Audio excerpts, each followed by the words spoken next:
हमारा नेक्स्ट जो टॉपिक है इसको हम पढ़ने जा रहे हैं वो है रेट्रोग्रेशन।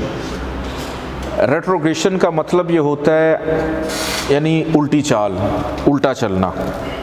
इस टॉपिक को पढ़ने से पहले एक छोटी सी एक वीडियो है वो मैं आप लोगों को दिखाना चाहूँगा ताकि आप लोगों के थोड़े से जो कॉन्सेप्ट्स हैं वो क्लियर हों।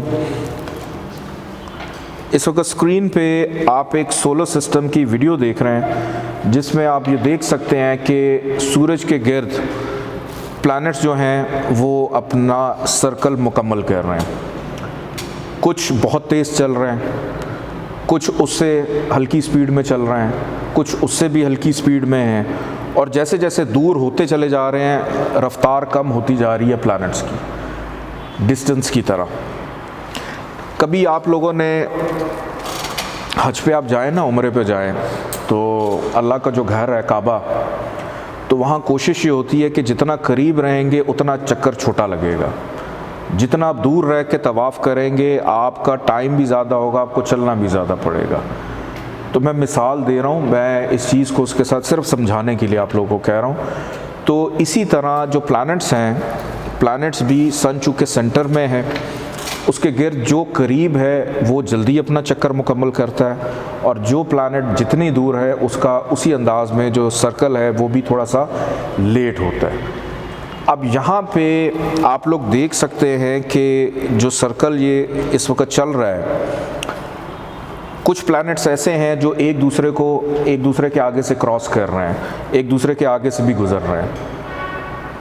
और इसके अंदर कुछ ऐसे प्लैनेट्स भी हैं जो अभी इस डायग्राम के अंदर तो नहीं, लेकिन इसकी मिसाल मैं आपको ये देता हूँ कि जब सर्दियाँ आती हैं या गर्मी आती है तो उसके अंदर होता ये है कि हमने साइंस में पढ़ा है कि ज़मीन जो है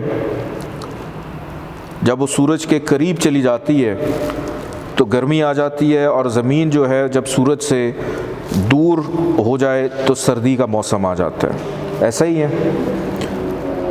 अब ये सिंपल सी बात है, समझ भी आती है कि जितना आप गर्मी के हीट के करीब जाएंगे गर्मी लगेगी, जितना दूर जाएंगे तो आपको हीट जो है वो कम मिलेगी। आपने अक्सर ट्रेन में ट्रैवल करें या गाड़ी में आप ट्रैवल कर रहे हों तो दूर एक जगह पे आपको एक ऊंची सी कोई पहाड़ी नज़र आ जाए, कोई दरख्त नज़र आए, जो करीब होता है ना, करीब जो चीज़ होगी कि आप गाड़ी में बैठे हैं, ट्रेन में बैठे हैं, जा रहे हैं, तो जो चीज़ बिल्कुल आपकी विंडो के साथ होगी वो जल्दी जल्दी से गुजर जाएगी। लेकिन जो चीज़ दूर होगी वो आहिस्ता आहिस्ता मूव हो रही होगी। और फिर कुछ ऐसे मुकाम भी आते हैं कि जहाँ पे ट्रेन जो है वो कर्व होती है, लेफ़्ट राइट होती है। कि कई दफ़ा ऐसा भी होता है कि जो दूर की चीज़ है, जब आप ट्रैवल कर रहे थे, आप जा एक ही डायरेक्शन में रहे और आपने जब हल्का सा राइट पे कर्व लिया ट्रेन ने, तो वो जो दूर की चीज़ है जो पहले आहिस्ता आहिस्ता पीछे जा रही थी वो अब आहिस्ता आहिस्ता आगे जाना शुरू हो जाती है। कोई भी प्लैनेट या कोई भी सियारा जो है वो उल्टा नहीं चलता, वो रेट्रोग्रेड हम कहते तो हैं उसको, कि खुदा न खास्ता कि सूरज जो है वो सुबह निकले और वापस चलना शुरू हो जाए, चांद निकले वापस चला जाए, मरीख आ रहा है वापस चला जाए, उल्टा चले, ऐसा नहीं हो सकता। अगर ऐसा होगा तो मेरा ख्याल शायद क़यामत आ जाए। तो होता ये है कि ज़मीन जो है जहाँ पर हम मौजूद हैं, ज़मीन का इन तमाम प्लैनेट्स के साथ जो डिस्टेंस होता है वो कम और बढ़ता है, कम और ज़्यादा होता है। जब वो कम और ज़्यादा हो रहा होता है तो उनकी जो ख़ास डिग्रीज़ होती हैं वो डिग्रीज़ में कमी और ज़्यादती होती है। और अगर वो डिग्रीज़ जो हैं उसके मुताबिक वो चलते रहें और अगर फ़ासला आहिस्ता आहिस्ता बढ़ता है, वो एक ख़ास पोजीशन पे आता है, उस वजह से थोड़ी सी डिग्रीज़ में कमी आती है। लेकिन इसका ये मतलब नहीं होता कि कोई भी प्लैनेट जो है वो उल्टा चल रहा है। कोई भी प्लैनेट उल्टा नहीं चलता। जिस तरह से अभी मैंने आपको एग्जांपल दी है कि आप गाड़ी में जा रहे हैं और दूर की चीज़ आप देख रहे हैं और वहाँ पे पहाड़ों के बीच में से गुज़रते हुए जो दूर की चीज़ है वो पहले इधर जा रही थी, फिर वो इधर जानी शुरू हो गई, फिर उसका डिस्टेंस कम हो गया और आप उसको देख रहे हैं बड़ी देर से, वो एक ही जगह पे आपको नज़र आ रही है, रुक गई है। मुँह आप आसमान पे बादल हैं, आप बादल को देखें तो आपको लगता है जैसे वो खड़े हुए हैं, लेकिन जब आप उनको बड़े गौर से देखें तो वो लगता है कि आहिस्ता आहिस्ता मूव कर रहे हैं, आहिस्ता आहिस्ता मूव हो रहे हैं। आपके बच्चे हैं, आपके बच्चे, मैंने अपने घर में एक डॉट लगाया हुआ है जिसमें मैं अपने बच्चों को देखता हूँ हर 1 माह के बाद कितना बड़ा हुआ है। तो अब वैसे तो नहीं हम देख सकते कि जो हमारा बच्चा है वो रातों रात कितने इंच कितने सेंटीमीटर्स जो है वो बड़ा हो गया, तो ये ऑल थिंग्स आर कैलकुलेटेड।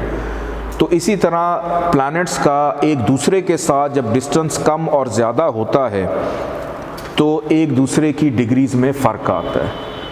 ऐसा बिल्कुल नहीं होता कि जो प्लैनेट्स मूव कर रहे हैं वो उल्टे चलने शुरू हो जाएं, चलते वो उसी मूवमेंट में ही है। कि मिसाल के तौर पे ये सूरज है और इसके गिर्द कोई प्लैनेट चक्कर लगा रहा है और चक्कर लगाते लगाते वो थोड़ा सा दूर चला जाता है, थोड़ा सा उसका डिस्टेंस बढ़ जाता है, चल वो उसी तरह ही रहा होगा, लेकिन दूर जाने की वजह से उसकी जो डिग्री की मूवमेंट है वो थोड़ी सी रिवर्स हो जाती है या उसका जो दौरानिया है वो ज़रा स्लो हो जाता है। तो इसको हम कहते हैं रेट्रोग्रेशन। और इसके अंदर तमाम के तमाम प्लैनेट्स जो है वो रेट्रोग्रेड होते हैं, लेकिन सिर्फ सन और मून ये 2 ऐसे प्लैनेट हैं जो रेट्रोग्रेड नहीं होते, जो उल्टे नहीं चलते। आपको मार्स जो है ये रेट्रोग्रेड होता है, वीनस रेट्रोग्रेशन में जाएगा, मरकरी जाएगा।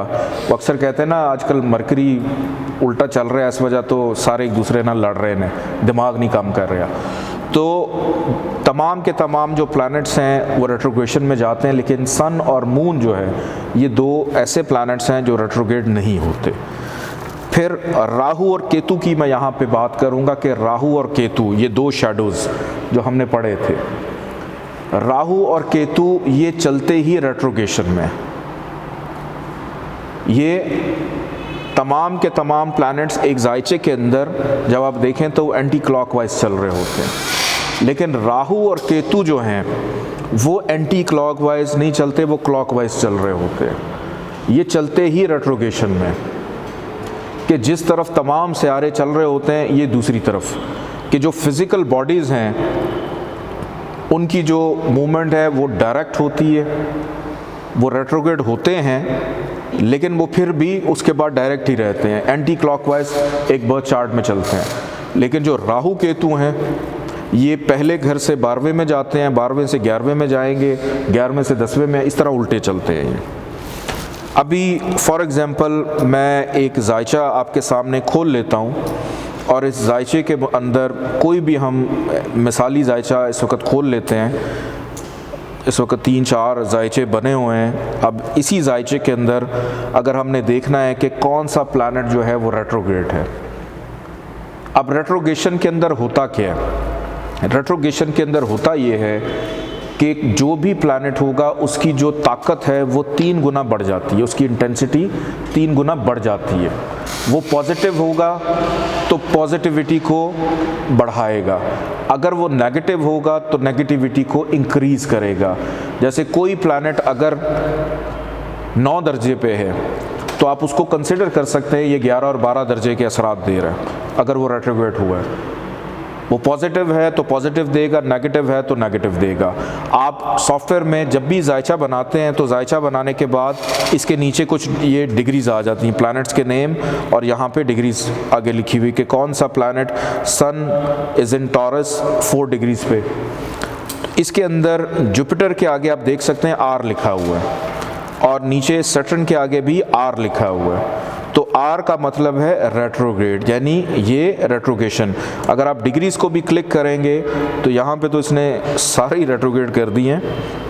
अगर आप डिग्रीज़ पे क्लिक करते हैं तो यहाँ पे भी जायचा आपके सामने आ जाएगा और यहाँ पे आप देख सकते हैं कि किसी प्लैनेट के साथ, सैटर्न के साथ RX लिखा हुआ है और ये जुपिटर है, इसके आगे भी RX यहाँ पे भी आपको मिल जाता है। और अगर यही चीज़ आपने देखनी है ट्रांजिट में तो आप ट्रांजिट खोलें, मेन में जाएं, ट्रांजिट को ओपन करें तो ट्रांजिट के अंदर आपके सामने एक स्क्रीन जो पॉपअप होती है, इसमें जो पिंक कलर के ये जुपिटर एंड सैटर्न ये वही हैं जो हम पैदाइशी जायचे में देख रहे हैं। और अगर वक्ती जायचे में देखना हो कि कोई भी प्लैनेट रेट्रोगेशन में है या नहीं है, तो इन तमाम प्लैनेट्स के आगे किसी ना किसी के आगे आर लिखा हुआ ऑटोमेटिकली आ जाना था, जो कि इस जायचे के अंदर नहीं है। जैसे ऊपर आर लिखा हुआ है, इसी तरह यहाँ भी इनके आगे आर जो है वो लिखा हुआ आ जाता है। जैसे अभी हम देखते हैं कि अभी इस वक्त का हम जायचा बनाते हैं, प्रार्थना खोलते हैं और प्रार्थना में देखते हैं कि क्या अभी आज कोई जायचा इसमें कोई प्लैनेट रेट्रोगेट, आज हमें कोई भी ऐसा रेट्रोगेशन में नहीं मिल रहा। आज है 18, हम इसको कर देते हैं 28, ये महीना 28 का है ना, तो 28 तक हमें नहीं नज़र आ रहा कि कोई भी प्लैनेट जो है वो रेट्रोगेट होगा। हम 15 मार्च का जायचा बना लेते हैं, 15 मार्च तक भी कोई प्लैनेट जो है वो रेट्रोगेशन में नहीं है। हम 31 मार्च का जायचा बना लेते हैं।